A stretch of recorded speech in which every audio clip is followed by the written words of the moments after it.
I've realized that, regardless of how powerful or wealthy a person happens to be, everyone struggles. Many of my highly successful friends struggle to find peace and satisfaction within themselves. Others find it difficult to maintain an intimate relationship.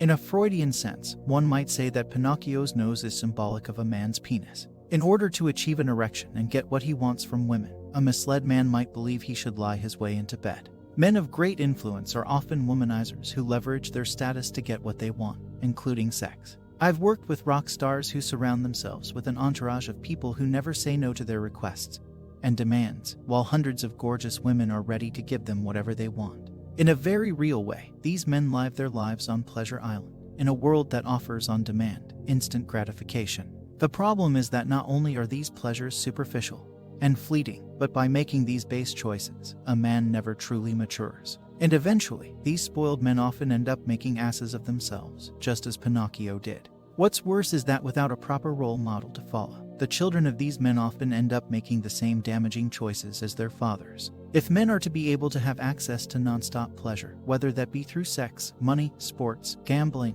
pornography, or even video games, and still be able to walk away from those kinds of impulsive urges, they must be able to live consciously. This requires gaining an internal emotional balance that allows us to honor ourselves and others by understanding our deeper needs and then pursuing them for the sake of personal growth, rather than instant gratification.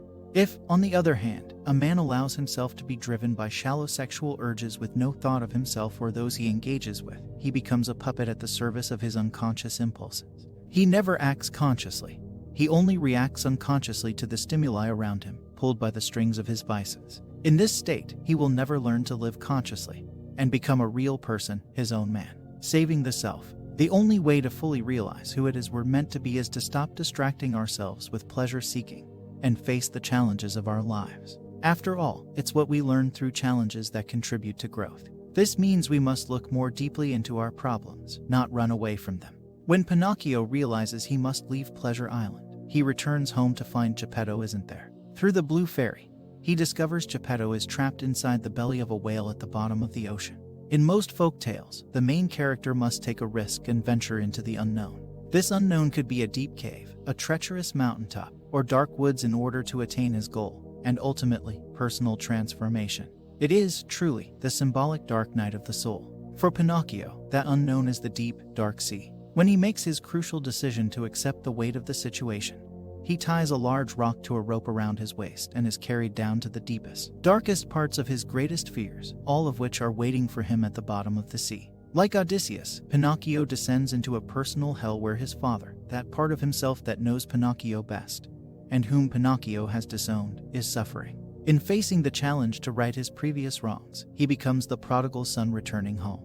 Similarly, we rescue the alienated parts of ourselves when we face our greatest fears and become our true selves. This is the only way a spirited brat like Pinocchio, or any boy, can become a real man. Yet many men never complete this journey, regardless of how powerful or wealthy they are. In describing this timeless quest, psychologist Wilhelm Reich said, "The great man was once a very little man, but he developed one important quality.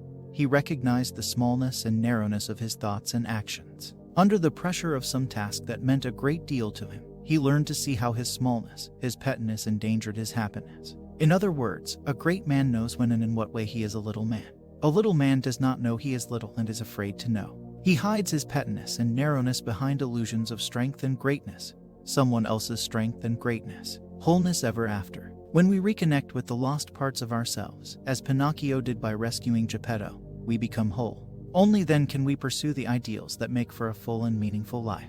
For a man, that means becoming conscious of our motives and seeking reality over superficial pleasures. It requires a libido that's sublimated into his loving, one that doesn't isolate him from women but brings him into a better union with them and himself, as well. When we reconnect with the lost parts of ourselves, as Pinocchio did by rescuing Geppetto, we become whole. Only then can we pursue the ideals that make for a full and meaningful life.